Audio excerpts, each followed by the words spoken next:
Hello Final Fantasy fans, and welcome back to another first look at Opus 4. Today we're talking about water, and I am joined by, yet again, the wonderful Max. How are you doing, sir? Hey, how's it going? Honestly, today has been kind of rough, but I'm actually kind of looking forward to this because I've been waiting to do water because water's got some sweet cards. Yeah, and it's been a rough week, so if I'm low energy, that's absolutely why, but we are hopefully got enough left in us to get through it. Doing this many videos in a week is quite rough. But starting it off, we have the first monster from Water, Adamantoise. Put it in the break zone, reduce the damage by 3,000, draw a card. I think Earth was the only one that had a 1-drop that didn't replace itself. And as we're going to talk about later, I absolutely love just all of the water monsters for what they do. And I think this one is absolutely going to see play in a variety of decks. I'm not sure on you. I'm not sold on quantities or anything yet, but I like the card for what it's going to be doing. Where do you put this card, Max? This to me feels like a limited card more than anything because obviously like little tricks like that, that's not stuff I kind of try and want to do in constructed, even though it can replace itself. But I mean, obviously you can formulate some synergies with all the cards that like animate monsters this set. But I mean, there's so many other good water monsters. This is definitely the lower end of them, but it's not the worst. It's an okay card. I'm perfectly fine with that. I was gonna wait till we got to Realm with it, but yeah, that's a card that another card that I'm super excited about in this set. And Animate is always gonna be great. Then we have 2-drop Mystic. Water doesn't need any more 2-drops. It really doesn't. It's pretty limited on the available slots that you have, unless you're in mono water. Then sure, you might have a little bit of flexibility, but I'm not sold on just the 1,000 power reduction that this is offering for a backup slot, which is again hard enough in water to find room for. Max, do you think this will see play in anything? Not a chance. This is not a good card. All right, we can just skip along then. And then we have up next is Gao, and I'll let you start with this one, Max, actually. So this is one of the better cards this set, and especially in water. Period. The art is we're gonna walk past that. Just gonna walk past that. But obviously he costs 5. You have to worry about Vayne with him, but he reanimates any monster from the break zone. It's just the same, which is your water. It's your Lena Gal, but he gets bigger for each monster you have. He's insane. Like his little ability here, special ability, you just rage out. I suppose your opponent starts acting out, you just rage on him, break a monster. I love how it's just named Rage too. So yeah, the only note there, and you did kind of hint at it when you said Lena, it is a cost 2 or less, but it's not restricted to element. So this is another one of those cards where it's like, it's fine now, it's only going to get better as we get more monsters that we want to end up bringing back. Bringing back Dragon with this guy definitely doesn't hurt by any means. And again, his special is just insane. It's not hard at all to pull off, and water really struggles with break effects in general because you either are bouncing them or finding these limited answers. But the fact that he's very easily like a 10k beater and has a special that can break something, I'm absolutely all for the card. And I just might be a little bit biased because I really love the monsters deck. I think it has some serious flaws in it, but there's not going to be a tier 0 deck in the meta, as some people might call it. I think that there's still a pretty open field, at least right now. We'll see after these next couple weekends of events, but who knows. After that, we have Green Dragon. I'm not going to say much more about this card other than that it's absolutely amazing. I'm 100% confident in saying that this card will see play in some decks somewhere. The fact that it's a basically an 8k powered forward in water that gets around things like Shantoto and Cloud of Darkness is absolutely where you want to be. So this card gets a 100% A-OK from me. What about you, Max? This card is very good. This art, why? Why? Like, it's playable. You have to play this one. You can't just feel like, maybe I could find a better 5-drop and not play Orlando. You have to play this. Yeah. Oh, it's a great card. Yep. Yeah. One of my favorite thing about it is, like, especially with the theater rhythm art, I kind of noticed if you look in the background there, it's got all the little musical symbols and all that, but you got the little P right there. He's just P Dragon. Moving on. Then we have Cleone, I believe is how you say that. Another very interesting card that it can kind of shut off summons for what it does, and it's obviously going to draw a card, replace itself. It's not as great as the Standstill is a card that I always think of from Magic that this is what it wants to be, but it's nowhere near as strong as that. But I think it's gonna, you might be able to work this into a deck where you're just playing a no summon brew. And when I was playing against Red Mage Matt with a couple of decks, he's like, oh, that card, you know, kind of won you the game. But at the same time, if you're trying to set up a play where your answer is going to be Bahamut, and you know your opponent's already used one of them, I'll just fake a Belias to use Bahamut the next turn. Like, sure, if they have 3, go for it, I guess. But I think you can still play through this card. So again, if you're like all in on the Gao package, you're probably playing this. But and I really like it if you're trying to protect Dark Emperor. It was actually really good for that. But outside of those 2 instances, I'm not sold that this is going to see a lot of play. Again, could be wrong, could be overvaluing some of the, you know, how good monsters are being, all the good backups we got. But this isn't a card that jumps out and screams at me saying that, you know, you must play 3 of or anything. Max, where would you put this card in the meta and how it's going to be effectively, you know, how does it affect deck building, I guess, is the real question we're going to find the answer to in this meta. I think this is the most influential card of the set, just on like a very base level here, because it's very relevant to what it does, and it's very easy to play via either Gao or other effects, or even just casting it normally. Honestly, if we just look at Opus 3, if you look at any deck that played summons that wasn't Whitewater, if you countered any summon in any deck, it was pretty relevant. So if this thing just blocked one thing, that's pretty good. And it replaces itself. It's like ridiculous. This card is silly. Like, I'm a fan of taking summons out of decks and putting this card in place of it. This card's dumb. So do you think it's going to make a splash in all water decks, and then they're going to then go down to 0 summons? Or do you think that this is still going to require those very, you know, Gao-centric decks to support it? I'm actually, that's one of the first things I'm testing this weekend, because like the rest of my stuff should arrive by then. But I mean, I'm honestly thinking both. Mine right now, just a guess looking at it, I feel like there's a great argument to go down to like very few summons, but like it really just depends. Like, I mean, I would be perfectly okay with going to the first event, like the Petite Cut that's coming up that I'm not attending, with like a 0 summon water deck. Like, that seems like the right place you want to be on the radar. Yep, I think that's perfectly valid too. There's, you know, that, and then the effect of, or this idea of how good Dark Emperor right now is, with everyone trying to jam these monster cards and just shutting off those for, and again, as I mentioned, protecting Emperor with this card is also absolutely insane. So I can definitely make a case for it. I'm just wondering, how far will water decks go in including, I mean, basically this and Gao in all those lists, but that is something that we will absolutely see as the meta evolves. Then we have Gladiator. Do you want to kick it off for this one, Max? I actually was just looking at this one here, and it's actually pretty good. I tend to avoid things that say standard unit, cost 2, and earn water, but just having to read it because I was going to talk about this here. It's actually decent. I mean, for that deck, I really don't like that deck or think it's very good, but it's definitely a great card for it. I mean, you got Baron this set, and you got this thing, so you easily kind of just get back your little DGSs and stuff. Yep, and you can get back Ranger too, which I know is a favorite of quite a few people, because it's a, believe it, yeah, I had to think about it. It is called Ranger, because it's not restricted other than 3 cost or less. So absolutely fine. Your opponent finally maybe finds a way to deal with it. You're just going to bring it back, and you have this now 9-10k power that's very difficult to interact with. And the fact that it breaks itself, I think, is huge, because the standard unit deck very easily traps itself in just getting to 5 quickly, which can or cannot be a bad, you know, may or may not, I should say, be a bad thing depending on what your backup configuration is. But I always like having that kind of 1 or 2 extra flex spots where I can play this early. Maybe I'm discarding a, you know, 2 or 3 drop for this effect. I can get it back later as kind of insurance. I like what this opens up for those decks, but again, I think we can all agree it's going to be, again, focused really on just these standard unit decks, and probably won't see much play outside of that. Moving on to Go-Go, we have a forward, basically gains haste, first strike, brave, if you have those abilities in your break zone. I love this because it reminds me of, and now what I'm going to forget what they were called. There was a series of cards in Magic, like they were called Brawn, where like, oh, if this is in your graveyard, all your guys get this effect.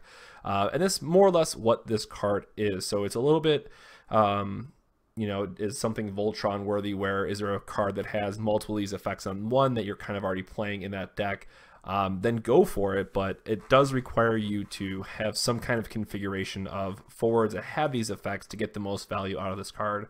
So I think we can all agree if you somehow build the deck, get it to work, and have all those effects on it, it's probably going to be insane. I think the challenge with this card going forward is going to be what element you're comboing it with, and how likely are you to get these effects into your break zone that's ultimately going to make it worth it. Haste and First Strike probably is pretty easy, but Brave is still very limited on the number of cards that it has just because of how good Brave is. So I think this card is going to I think it's okay for what it is, but I think it's largely going to depend on kind of what the rest of your deck ultimately is going to be. Do you think this card gets any love for you, Max, or is it just going to be a straight pass because it does take a little bit of work? I actually like this card a lot. I just haven't figured out how I want to use it yet. It definitely has some potential to do some things. It's fine on stat curve. I wish it was higher. I definitely at this point in the game, we want to get to the point where we're playing things that are above cost, or at least on 4 or higher to handle all the amazing 3-drops. But I mean, you could definitely do some things with this. It just needs a little setup. But I mean, I don't know that there's a deck dedicated to being a go-go deck yet. That doesn't really do much yet. The next card's poo-poo. So I'm going to try to be serious for a moment because this has just turned into quite the story of its own in the US page. But I think what I really like about this card, I should say, is the fact that you get to discard first, then draw 2 cards. So if you're playing the water light deck that we saw in the previous meta, that's very heavy on these cards that we can't otherwise discard, it does give us the option to just get rid of that extra Cosmos or whatever it is we're being bogged down with, and then draw 2 fresh cards. Yes, the other argument there is, what if you draw into it? Well, then Moogle is better. So it's kind of a toss-up between which 2 of those are you're playing, but I love having the extra option and the extra filter cards if we do see more cards going in this direction. As a shout-out back to Opus II meta, we had the Fast and Fusoya deck, and this is another card that absolutely is welcomed in that shell. So I'm not sold on it that it's going to see, wide water playability, but I think it does have its very niche role in some of these other decks that could appear in this next meta. Do you feel the same about, kind of being limited to its water light applications, or do you think that this is going to be a card that most water decks rely on? I don't think it'll be a card that most water decks rely on, but I've actually got an idea or two with this card that I want to try. I'm just waiting for mine to arrive. I think there's actually a little neat niche trick you can do nowadays with this. But I mean, the art's adorable and everyone loves it for that reason. And the card's not bad. It's just reverse Moogle. I ordered 10 of them because I managed to find them dirt cheap, so I will be selling foils. So if you're listening to this and you'll need foil poo-poo, I got you. Of course you did. Of course you did. All right. Moving on. We have Steiner. Enters the field if you receive 3 points of damage or more. Draw a card, so can potentially be a 2-drop 8K, which is insane. And then dull 1 active water forward other than Steiner. Steiner gains plus 1,000 power till end of turn. I am over the top excited for this card if it wasn't Steiner. I love Final Fantasy IX, and I love some of the other cards that we've gained and some of the other cards that go in those decks that's also supported by Final Fantasy IX. And I have honestly no idea what that Steiner split is going to look like now, but this is absolutely a card I want to try and find room for. I think the fact that it's a cheap enough card that, because you're going to get to draw a card off it because taking 3 points of damage is not hard in this game, that you're going to have a very cheap, effective, aggressive character. Again, might want to be more focused on water so you can get the most out of his effect. But kind of these 8K base forwards are a little bit difficult to come by. So I want to see this card see play. I think it has room somewhere. I'm just trying to figure out what that list is going to look like. Again, may be a little bit biased because I love Final Fantasy IX, but we will see. What about you, Max? This card's nuts. I love it. Honestly, I was kind of really excited for this. I was trying to pick these up at the pre-release. It's just how I felt about it. I mean, it's not like tier 0 material or anything by any means for what this is, but there's definitely a Final Fantasy IX deck now. I mean, everyone's kind of looking and harping on the fact that we got all these 6 cards now, but we got the rest of the accoutrements for Final Fantasy IX here, and this guy's sick. I mean, definitely you have to worry about the split, but I mean, I think it's going to be a real simple 3-2 or 3-1, just depending on what you're trying to do. So I think that'll be very easy to accomplish. And honestly, you want to play the Searcher Signers first. You want to kind of fiddle through it with those, get them into 8K position if you're playing Wind Water. Have them like chew through those at some point. Then you just drop the 4, and you have perfect protection against Solera and Vayne, and then you can just he gets huge. Steiner gets huge. gets swole, if you will. Up next we have Strago, and I will let you kick it off with this one, with this little blue mage. As a mage enthusiast in any game I've ever played, Strago does not disappoint. His art is kind of funny. It's like he's doing some kind of shuffle there. I'm not sure what's going on, but he is incredibly powerful, and he has EX burst for some reason. That, again, might be the biggest mystery about him. Obviously, we look at some of the cards in the set, and we already can recognize that Gao, Go-Go, and a card we're going to talk about in a little while here are all Category 6 forwards in water. So it's very easy just to play a 3-drop 6K and just and Leviathan something here for no reason. And then, of course, we've got Grand Delta, and everyone's got to scream it like Grand Cross if you activate it. Even just adding on from his EX burst there, I mean, it's just very simple to set up a scenario where you're just nuking something for 12K for no reason. Or if you're or even better, you could just split it between 2 things for 6 and do something to finish them off. That's a little bit harder for just a solo water deck to do. But I mean, you have things like the Tonberries, or you could play different colors so you can get enough to finish them off. Strago's just got some interesting applications all around. Absolutely, and I think that the deck that I'm really still or I should say the combination I'm still really holding out for, and there was a Palom and Porum deck out of Italy from a while ago, but just in general, Fire Water has been kind of criminally underrepresented in terms of either top placements or kind of what decks people are brewing with, and we've gotten quite a few strong,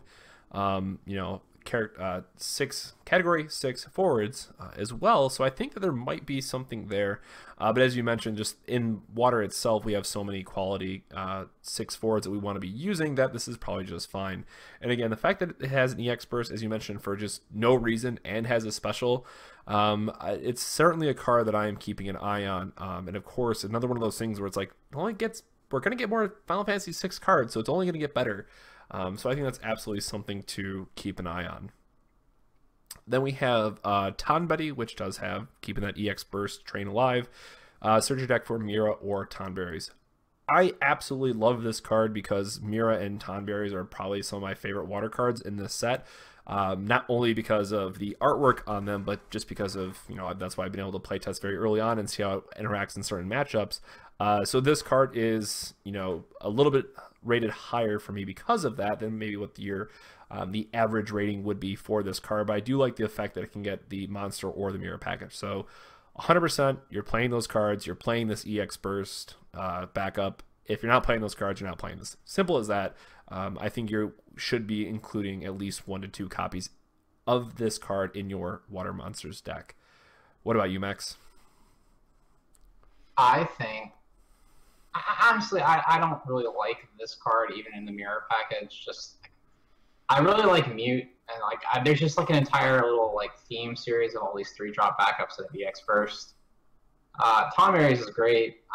The main reason I'm against Tonbetty is because Tonberries I'm on the fence about that card. The card's not bad at all. It's just I don't know that it really has an active place in what I want to do. And I think there's way too many new good water backups that I need to consider over Tonbetty, because water already had the most jam lineup of backups, period. Yep. And it's really hard just to pick 5, and I don't know that Tonbetty's in the top 5, even in that deck. Yep, that is absolutely fair. That is the one issue I had when playing the Water Monsters deck. It's I have so many of these backups that I want to play either for their immediate effects or for the effects over the course of the game, and you're just kind of looking at them well, all right, the rest of my draw are dead for the rest of the game, so we'll see. And conveniently up next is Tonberries, which, I'll go ahead and say I think the card's absolutely insane with Mira. The fact that this can be a 1-drop and you can just cycle it and get more of them. You have not known the love that I have for certain interactions in card games until you have Tonberries and Mira going together. So I will admit that I'm probably a little bit biased for this, but because of how those two cards interact and what it gives water, I think it's just absolutely absurd. And I'm going to be, I think kind of as I'm looking at more of the cards, water might not be the place that I end up. But if I am playing water, I have to play Tom Berry's and Mira. Like, that's just where I'm at with it currently. But Max, you have a little bit more of an unbiased opinion, so I'll let you talk about it a bit more. Like I was trying to say there, Tom Berry's is a good card. It's definitely not bad for what it does. I mean, going back to like Adamantoise, the very first card we did here, I definitely like Tom Berry's way more than Adamantoise for doing something like that, even though the Adamantoise is not unique. It's interesting that you can obviously have, if you have Mirror out in Tom Berry's, or if you have Mirror and then play Tom Berry, you can basically kill a board because you will easily break it by just playing it, paying one, sacking it, searching another one, playing it. That's 8,000 right there. Maybe even just getting rid of it again, just to do the final 10 if it's something huge. But the biggest thing about it to me is it's not unique. I mean, it is unique, sorry, and that Right. it's got like 4 of them on the picture, so it's obvious that this isn't like an entity or any ruling party. This little oligarchy here is non-unique for some reason. Damn, other way around, unique. But Pretty sure everyone knew what you meant. yeah, I don't know. Like, the biggest problem I have with this is the fact that when you look at these decks and you try to make your deck, you can't just shove all the monsters in the world in there, unless you're playing mono water. I feel like if you're playing mono water, it's a fine card. But when you're like trying to do these like the dual color decks, like I don't know that you can just run 15 monsters. You can sure as hell try, and that's what we're doing. Yeah, I think like the biggest part about this card for me is being able to it just makes your Cognazzo math a little bit better based on kind of what their board states are. If they have 7s and that 1/9, you just need that little extra insurance for. That certainly helps. That's won me a couple games that way. But yeah, I think you make a good point that it's basically, if you're in mono water monsters, mono monsters water, you love the card. Outside of that, it becomes very, very difficult. A standard unit that I think is just insane for the standard unit deck, even if it has lower power, is the 3-drop Viking. Enters the field and leaves, draw a card. So you get to get max value out of this if you can with the 3-drop Leviathan that we're going to talk about a little bit later. And you just get to draw approximately infinite cards off of it. So, I don't think this will see a ton of play overall, but I definitely think that there's a couple decks that are just going to be basically replacing the other Viking that they had immediately for this one. Or at least that's where I would put the card. And I'm the greedy, kind of blue Magic player. That's why I'm the blue mage from Magic. So I see this and I see the Moogle card in Wind, and I see I'm going to draw out my entire deck and play all the best things. Now, yes, the issue that you have here is decking yourself out, or it might be you're trying to set up Bard, so it helps you filter through those. But chances are, if you're going against Heroic Riku, it's going to feel really bad. But I love this card. I love drawing cards in this game. And I want to find room for it, but I think with the 2,000 power, ultimately, it's going to make it very difficult to just have in a variety of decks that we're going to be seeing. Max, do you think that the Viking is going to get any love in the Opus 4 meta? I think so. I mean, I said this on one of the other videos we did. It's a clear correlation at this point that the Ingus themed backups minus the Red Mage all are superior in every way, just about. I mean, it's just held true up to this point. I mean, he's definitely just a strict upgrade over the other one. I mean, I think you could afford to play both of them in this little deck here. Especially, actually, I think it goes in other decks too. I mean, like, I don't hate it in just some mono water variance itself, just because you want it there and you want it to do stuff. The other one has the ability to be brought back with what's her face though, Lena. So Yep. That does have that over it, but. I mean, he's got his little hat. He's got his little, like, I don't even know what you call that apparatus around his neck, but, he's got his little swag. And it's a scarf. He's gonna do whatever. Yeah, Viking scarf, sure. Yeah, I like it. And every time you make the Ingus comment, it just zooms in on my mind, and I just see that face. And, it is, yeah, it's true every time. I'm not even going to touch the Queen card. It's job standard unit forward. Obviously, it's insane for that. I'm not sure what else really needs to be said about it. Do you have anything that you want to add to this card? Hotornot.com. It's yeah. Well, okay, I'll add one relevant thing. I would much rather play this card than Ton Betty. Ah. Than the deck that does what it does. Yeah, that's true. I mean, how sick is this in ice water? And you just get to play the DGS package and just get to tutor. Every day we're tutoring, basically. Sorry, searching for those non-Magic players. But yeah, I think it's just another one of those cards. It's just so ugly to look at. I can't stand it. But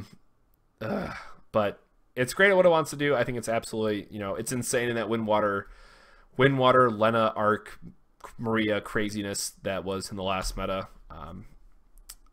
Yeah, card's great. It'll see play going on from there. Then we have Beatrix. Do you want to kick this one off, Max? Oh, absolutely. When I first saw this card, this actually made me excited to play Final Fantasy. And I was like, yo, this card does stuff. Like, it's only a rare. It has so much card text for like what a rare should do, and it has so much more of a it has actually relevant applications. I mean, obviously, if you control the Steiner package already, she gets bigger, and she can actually prevent like getting damage from abilities that aren't summoned. That's insane. That by itself is insane, because then you can break away from Minwu to like kind of go into other things. But the best thing about it is that when you attack, everything on their board loses 1,000 power. Why that's important here is because if you already have Steiner and you're an 8K, before any like backups or anything like that, you're already going to make one off of them. Now you're effectively a 9K on a 3-drop. And if you have the backup Waka or Maria or something, you're a 10K. And what are they doing at this point? Like, are they going to really bounce it? Like, that doesn't really accomplish anything on a 3-drop. Card's nuts. Yeah, this is one of those cards that, I was like, yeah, it's probably just fine for what it is. And then I also started like doing the math and got to play it a bit more and just noticed how relevant that 1,000 power swing is for right now. It also just makes your Cognazzo a lot better. There was a game again where I was just like off by 1,000. I just happened to have that on board. I'm like, oh, this does work the way I want it to. It's like, do all this work, play Cognazzo, swing, wipe your board. And it's just like, this feels great. So it's not only just a very powerful card in itself, as you had mentioned, but that minus 1,000 power is so relevant and something that Water absolutely needs that it is so much welcomed in this deck. Then we have a 2-drop Summoner. Cancel summon costs 3 or less. It's basically the Ice version, except this one has to dull for itself. Ice gets to just cancel any summon, if I'm not mistaken. So a little bit limited what it does, but I think it's a very interesting card that could see some play as a kind of a 1 and 2 of. Again, Water is very limited in the summons that it has, but I don't hate it. So I think that this card is absolutely something kind of keeping on your radar. Max, do you think that this Summoner will get to see some love in this next set? I think this card is insane. I mean, obviously you can't hit Odin or Infinite Bahamut or like some of the other relevant four-cost summons and like Fire and Lightning, but it literally hits everything else you want to get rid of. Stop, and it doesn't really limit it beyond that, and it costs 2, and it's Water. Okay, you can stop Hecticon Chair, the old one, not the fight one. I mean, you can still stop the fight one, but really you don't care about that. You more so want to protect a Minwu for whatever reason. You can stop anything relevant in Ice, just about, except for Zalera. Belias is the other big one that comes to mind. I don't really care about Belias. I mean, it replaces itself. I mean, they can stop that, I guess, but like, it's not a blowout doing that. I mean, like, stopping a chair is pretty big. But I mean, like, you could definitely do that with Belias, so you can get some incremental value, but it's not like if it was like someone was Twitch casting that, they would be like, oh my god, he canceled the Belias! Well, I mean, but I can't think of another thing that's, unless you have Cyclops Garnet or something, but like, yeah, it's pretty much Bike, right, is like the key thing that you want to be hitting. It stops Leviathan. Like, that's the best thing about it. It stops the most relevant and applicable spell because of the unit backup. That's the best thing about it.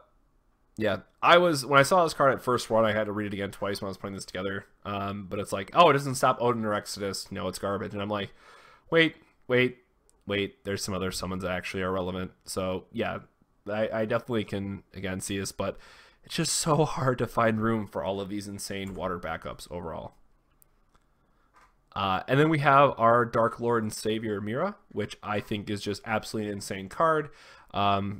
And again, I should caveat all of this by that I am inherently biased because I love monsters. I love that we finally got them. I love the fact that this is just a kind of any monster in the we get in the future. It's also going to reduce the cost. And the fact that you can just, you know, dull it, replace the monster you just used for the effect has been absolutely absurd for what it does. Again, the biggest issue here, oh, and you can get it off Lena. Not something I should miss here. The biggest issue is that it is only a 5k and it dies to literally everything right now. Lightning just got a bunch of effects. You know, Earth has these now fight spells. Fire can always just kill this, so it's really hard to keep on the board, all things considered. And that's why I really liked Adamantoise, which has been very cheeky to be able to protect it, and then you can dull it if they try to play El Cid, so then they don't get the El Cid value, and then you can just tutor up another another Adamantoise, draw your card, feel great about life, and move on. But it's really hard outside of mono water, so I think it's very limited for where it can be played right now, but I think it's just absolutely the nutter butter where it wants to be. So I love this card. I think you guys should at least try it if you haven't already. Again, I love it. So Max, you can keep me in check now because I know that you might not love it as nearly as much as I do. Well, I mean, it is a force of will card, so I can understand your love. But, oh, come on! Oh. Honestly, this card's good, but I mean, it's very constrained to a limited type of deck here. I really don't care that it has 5,000 power. In my mind, like, if they do anything to kill this thing, that's a win for me. Like that, like if they got Odin to ever, I mean, obviously that's the nut high. Like they Odin it, like that's insane. I'll take that, absolutely. Then they got Cleoned. But honestly, beyond that, I mean, it's got 5,000 power. I mean, but who's really playing cards nowadays? Like in the decks, they're like shooting things for like lots and lots of damage, like off the bat. It's not pre-Opus 4, or sorry, pre-Opus 4. I mean, I think that's subject to change right now. But like really, you're just kind of like Mirror is a win more card. It's something that's not going to shore up your board and like kind of bring you from behind, but you're going to like play your monsters and you're going to have Mirror out and you're going to continue to sustain advantage. And it's not like you're going to get crippled as soon as she dies. You're not losing an engine of any sort, but the card definitely does stuff. And the best thing about it is if you somehow do break their board at some point, you just get in for free with it. Or you can just team attack with it for some reason, because it's basically... this card is more of a monster than any other monster, except it's actually just permanently like activated, which is great. I think you love this card a lot more when you get to do like the have two backups, play a green dragon, be able to leave up like a scholar that can either bounce something to protect it or to animate the green dragon on defense if needed. But again, I just love the card, and yeah, you got me with the Force of Will comment. Pretty good. It is pretty anime-y, I guess, but that's what Life of the Dark Lord was. But moving on. So then we have Merrowwib, which I also think is just bloody insane for what it does, but it's a 4-cost water backup, and water backups are very, very difficult to fit. So I think this is just always going to be a one-of for me because I like what it does. Searching for any water forward, especially if you're playing a deck that says, you know, both Lena and Gao, both their specials are something that you're going to want to play. Both of them are cards that you're going to want to see in kind of the water monsters deck. Obviously, if you go outside of mono water, this card's just probably not nearly as good, but this is another one of those cards, again, as we get more water forwards, as we get powerful things that we want to be doing, this is a card that we have to keep in mind because it can get literally any water forward going forward. So I think this card's great. I definitely think it's going to be playable. I'm, again, focused mostly on mono water here, but I think this is a card to absolutely keep an eye on as we go forward and get, you know, more water forwards are going to be printed every single set. So this one, pick up your foils in my mind. So I guess, Max, you're the person to ask in this case. Did you buy any foils of this card? I definitely did, but I mean, it's mainly said that because I found them cheap, but I did. So where do you think this card is ultimately going to be, and does it have a place in deck lists today? Today, no. Future, yes. This card's good. Like I read it and I had to reread it like 3 times because I wasn't convinced I was being trolled because like it was first spoiled. Like it wasn't like you had a picture, like someone had like the card up and they said translation this, and I was like, that's just not right. That's ridiculous. I can't do that. I'm really blown away here that they actually just made that effect here. I mean, I don't find that to be overtly powerful or breaking the game here, but like that is incredible consistency, and that that in and of itself is very alluring because I'm all about consistency in anything, life, games, etc. My only concerns with this card is why is it holding a gun menacing like that? I don't want Final Fantasy, the card game, to get like a mature rating, so the packs are harder to get and less people can buy them. But I mean, beyond that, it's this. I don't know. Like, I normally if you look at every other card they make, there's like a reason you can like kind of extrapolate very basic things. Like, oh, this card works with this. Oh, this card is just like I ran out of ideas and I was like, let's give everyone something, but at the same time nothing because you really can't fit it in there and you don't want to turn one in because it costs 4. Maybe they'll make something cool with 14 coming up and this will be incredibly relevant. So maybe just get it now. Yeah, I think that'd be awesome. Absolutely hype if we can get something in the future. And then we have another Moogle. So Moogle Theta Rhythm, but still Moogle as a job. Put in the break zone, draw a card. You know what? I'm going to give this card a amazing out of amazing, strictly because it's a Moogle. It can break itself. It's in water, and it's going to help with the Moogle deck that we should be getting. Fingers crossed. I'm still really hoping out for this, or holding out for this, I should say, in the next starter that had Sarah on the cover, which would be the card that enabled the Good King Moogle deck. So this is a card that actually, as you can see right there, I have a foil of because I'm collecting all the Moogles in foil, and I think it's just great. So again, it's going to be very, it's going to be played probably in just that one deck at the end of the day, or a deck that wants to really draw into some combo pieces maybe. But outside of that, I can't see it making a huge splash. But again, it's a Moogle, so I love it. I want foiled versions of it, and I'm going to get them. So Max, I'll let you be kind of the more realistic person for this card. I was looking at the card trying to see if I could find a rest symbol or just tell you like, Matt, the card, you got to stop. It's resting you, but I couldn't. Yeah, I actually bought this card too. I actually kind of like it as a backup. I don't know nothing about the Moogle stuff you're talking about, and I don't know that I'm making a Moogle deck ever, but maybe there's some kind of grand Moogle scheme here and that'll work with that. But I don't know. It's just, it's a Moogle, so everyone will love it. But other than that, it just replaces itself, and it's just there for some reason. We have way too many water backups. I'm not excited about this card yet. Yeah, it's we're getting to that point where if you really want to try to make the Opus 2, Opus 2 Moogles good and just have a bunch of Moogle backups and shrink something by an amount, probably, I guess you do Water Lightning. Yeah, so if you did Water Lightning with Gertie, sure, you could shrink something by a lot every turn. So it does enable that, so I guess I'll give that a shout out. But for those that don't know, basically Sarah said you can discard 2 card name Moogles or job type Moogles and break something. So you play this deck that had 38 Moogles in the deck.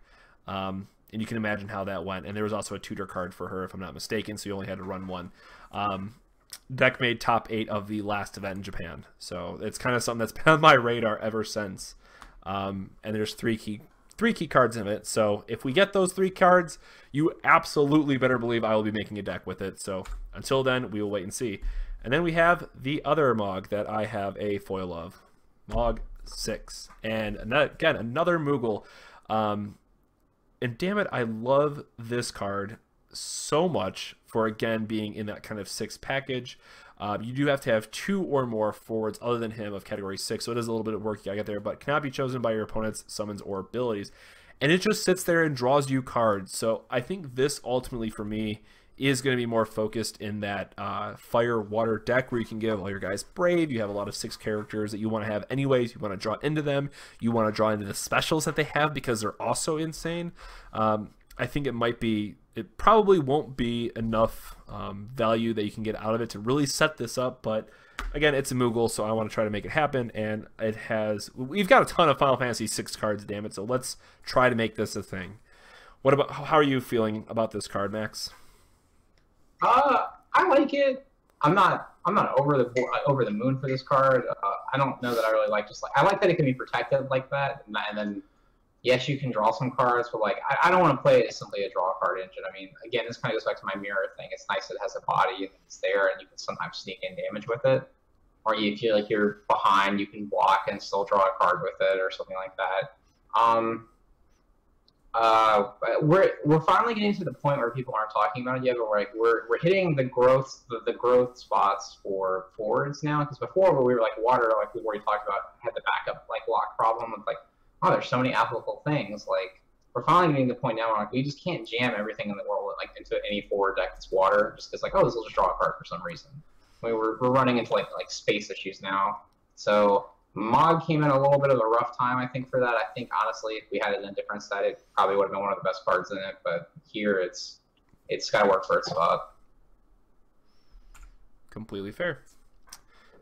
And then I'm going to let you take some of these next cards because I could rant forever about Moogles. We have Mime, so you want to take this one away, Max? Who is she looking at? Forward or backwards? Like, what's going on here? This card is very interesting in the sense of, like, I just want to talk about Final Fantasy Tactics and art about it in a very brief thing here. Like, this is just, like, completely contradictory to any other, like set altogether for any of, like, the jobs and things like that. I don't even know what's going on here. So I just roll the dice and just, like, we're going, Aztec today or something. I don't know. Now about the card itself. I think this card's actually kind of good, but like you have to use it properly. It's something that it can be hedged against very easily. But I think it's one of the best things to play in Golbez, and like in certain Golbez, like if you just like want to break and like have like a wide variety of targets, like it's very nice to like do this on a turn 1 where they have or turn 3 even. And now you just have this mine that you can activate for anything, and it's worse trading with them. And then they have to deal with that, keep that in their mind. This card is actually, it's interesting. I mean, like, when they have more than one card out, or they start playing things like Mog, then you're like, oh, well, shucks. But it's definitely, it's trying to do something, and it's noticed. So I think it's an okay card. I just don't know. I don't know we're at the right spot yet. But I mean, also with monster decks being prevalent, I mean, at the bare minimum, you can get it and lock into something that's there in response to an activation. So that's always good. Yeah, for me, you kind of mentioned the one spot that my immediate attention went to was Golbez, because Golbez sets itself up in a way where they're going to have a very limited amount of forwards. Maybe they're trying to play a big forward to take down 2 of your guys and kind of trade off that way. And maybe you haven't seen Kefka yet. So what this really allows you to do is to have another forward that they just have to care about, and they say, you know, oh, they can just attack that first, and you don't have to actually activate it until they block. So it's always that nice option to threaten something.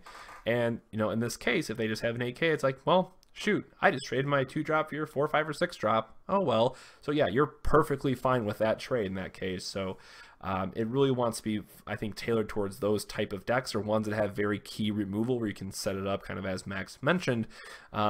But outside of that, it does take a little bit of work to get it to where it wants to be. So it's not something that I think it's not going to be an auto-include in those water decks. But a card that I am very excited for, and I think all water decks can appreciate on some level, is Marlboro. And Max, I'm going to give you this one as well. I really like this card from the onset, the art and all. But as more cards became available and you can see things, I kind of wonder about it. I mean, it's still a monster, and it's still going into your water deck to place monsters.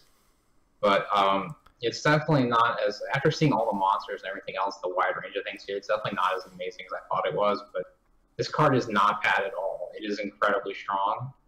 The art is unfortunate, I guess, to say. It's fine. It doesn't have the P, so you know it's clean. You got that D though. But honestly, I mean, like, I like the ability that it can block and connect something there. You have the ability to make insane profitable trades, or at least just slow them down from attacking and killing you, which is all you've ever wanted. This card is just resilient, essentially. I don't really think I care if I animate it and they destroy it somehow. Like, I think that's kind of a win for me. It's just a Marvolo, and it's literally just to be either just be a lightning rod to take something like that, or just to be a wall to stop me from there, or finally close out the game when I'm attacking and pushing over things. And I think it fills all 3 roles pretty well. I mean, it's going to be unfortunate when you're playing against aggressive deck and you're like trying to shore up by playing this card, and they do animate it and they do just blow it out there, and you're just like, okay, I'll take more, my turn. Now you have to try again, but hopefully they just can't keep doing that. You can eventually just get the board where you need to be to live. Absolutely fair enough. And I think you did highlight the biggest points I was going to make for this card is that if you're trying to survive, it's going to be fine for what you want to do. It might hold off your opponent for a couple turns. And then when you're trying to push for game and you have these kind of clogged board states, sometimes just they have to take the pointed damage, because if they do block with this, all their guys are going to lose 2,000 power. Then suddenly you have this Beatrix on back ready to go that can shrink by another 1,000, and then suddenly you're just swinging through with the rest of your guys. So it really puts your opponent in an awkward position. And because of that, I really do love this card. Obviously, I'm playing Water Monsters as kind of one of the other decks I sleeve up just because I think it's so fun to play. And this card has just been absolutely nuts in that deck. And again, the fact that it fills all the roles for you kind of early, mid, and even late game, I think this card is worth keeping your eye on and playing in the future. You know, does it see play outside of those mono water decks when the deck slots get a lot more difficult? I'm not, you know, sure on, but I really do love this monster, and it is one of my favorites from the set. Moving on to Leviathan, Max, you know, I've kind of talked about this with kind of Viking and hinted at it already. So I'm going to give you the 3-drop Leviathan as well. Outside of niche effects like that Viking that you mentioned, I'm not really a fan of this one. It's strictly worse than the original one. It does have better art though. I mean, I kind of like this art. It's kind of actually cool with the background. But I mean, Tactics art is life. But I mean, it at least does what Leviathan does, what you want. But I mean, I don't like. There's not enough relevance to like replaying things here. We're not getting killed from reality here. It's the exact same card, but like you don't just cast things the same way in this game that you would do in Magic. So but it's got room for the future. I mean, maybe we'll get to the point where this is actually super relevant. But I don't know. Drawing a bunch of cards and playing this card and like the washout is fine, but it's not getting me excited. Yeah, I think we can, you know, as we mentioned, Viking, you know, Pain to a very limited application here as well. To me, it kind of fills that role where, you know, if Fanfurt's great, where they only have a very limited amount of blockers, and you can either attack or block in a certain way where it's going to be favorable. This kind of has that same feel to it, except, you know, chances are you want one of your guys to go to the break zone if they have some on-break effect, or you just don't care otherwise, where you then have to either win the game on that turn, or they're just going to replay that threat instead of being in the break zone, so then you still have to deal with it at some point. So I'm probably going to have it just as a cheeky one-of, because I want to, and I'm going to be playing it in Wind Water, where you have like Pain and things like that. But I think to your point, it is one of those things that it's just very difficult to be where I want it to be. This card is like, oh, I'm always happy to see 3 of it, and it's, you know, it's if people found uses for Windrake, I'm sure people will find uses for this card as well. But I don't think it's this card's time yet. Speaking of more monsters, we have Realm, which is an EX burst, which I absolutely love. And this is another one of those cards where it's a 2-drop. You can get it back to Lana. It's only 5,000 power. When you EX burst or you get to see it, you get to basically take a monster out. So, and then the animate for 7,000 power. This is a card that it's very difficult, I'd imagine, to play outside of mono water monsters. When I was playing the deck itself, it's one of those things where it's like I would either see that monster on the 4th or 5th card, and whiffing on this EX burst is probably just the worst feeling in the world. Thankfully, I haven't missed yet. I think I was only playing 11 monsters, if I remember correctly. But this card does absolutely everything that you want it to for the mono water monsters deck. But, you know, can you really afford to run 10, 11, 12 monsters in non-mono water decks? I'm not too sure. But again, ultimately, I think the card's great for what it wants to be doing in that deck. Outside of that, it's probably, unfortunately, just unplayable.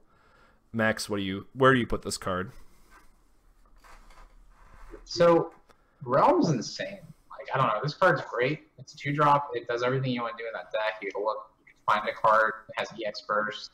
It just taps to make one of them to like 7k. Honestly, that card has everything I want in that type of deck.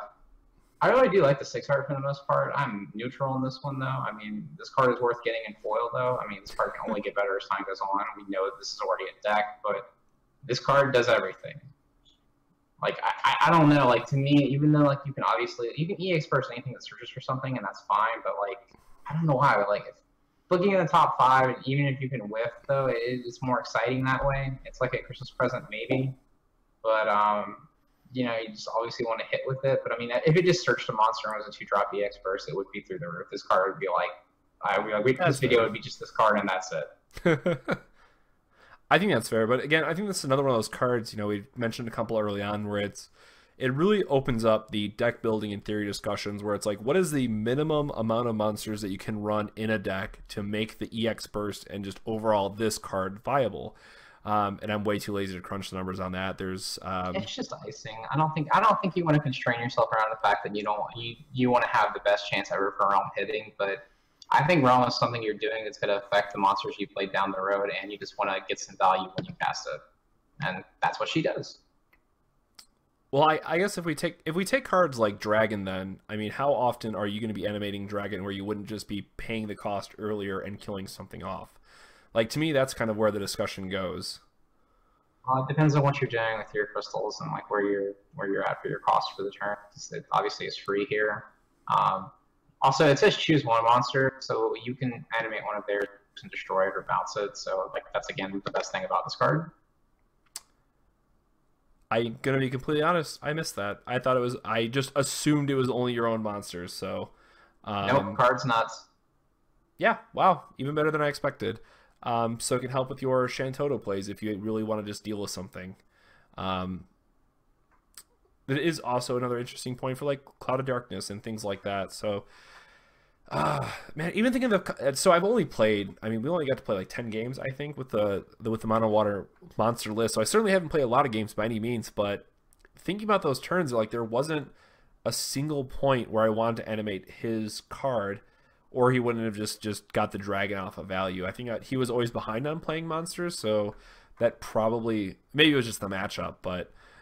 I do like that a bit more now that you can have that effect, but for me it's really just about being able to like say turn on your Adamantoise, being able to swing at that, and then still use the effect because you don't have to dull it or pay a cost other than moving into the break zone. So that's really where this came into effect for me. So yeah, but I mean this card goes perfectly fine in a lightning too, because like it helps you animate things that don't just inherently animate, which unfortunately most of the water monsters just do.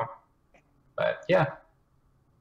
So I think as we close on Realm, the discussion for this card is, and maybe comment down below if you guys are watching this at this start, you didn't skip ahead past this card since we're droning out a bit longer, but how many monsters do you feel need to be in a deck to make this card viable, and or what elements do you think that this combo is best with? Of course, that is going to be outside of Mono Water. We'd love to hear your thoughts about that. So and then what your favorite monster is foil. Yes, we'll give that as well. So lastly, we have kind of that was the last card in water. The last card that we were going to be reviewing, we will not be doing a light and dark video. We've kind of made some comments about that on the Facebook group as well, and we don't want to make, just a 5-minute video rather about what card you should be playing. But of course, as we end with this and we have Realm, I of course picked Mira because I love monsters. I love what this card is going to be doing. And I just love thematic decks, as we've kind of harped on quite a bit. But Max, how about you? What is your favorite Opus IV water card that you're looking forward to? Beatrix. That's perfectly fair. I was trying not to pick Steiner for this one, actually, because I know I'm like, yeah, Final Fantasy IX! And the fact that it's insane for what it wants to be doing. But I think Mira is a very fine call here as well. And yeah, Beatrix. Well, can we just call her Beatrix? I think that's what it's going to really be.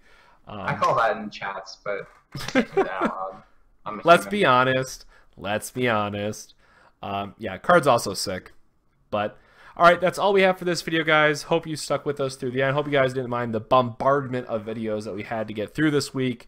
We wanted to cover all of Opus 4 kind of before the end of it, so it's been a challenge to get through all of these, and thank you so much, Max, for helping me out along the way. So of course, if you guys like this video, make sure to drop down a like. It helps us out a lot.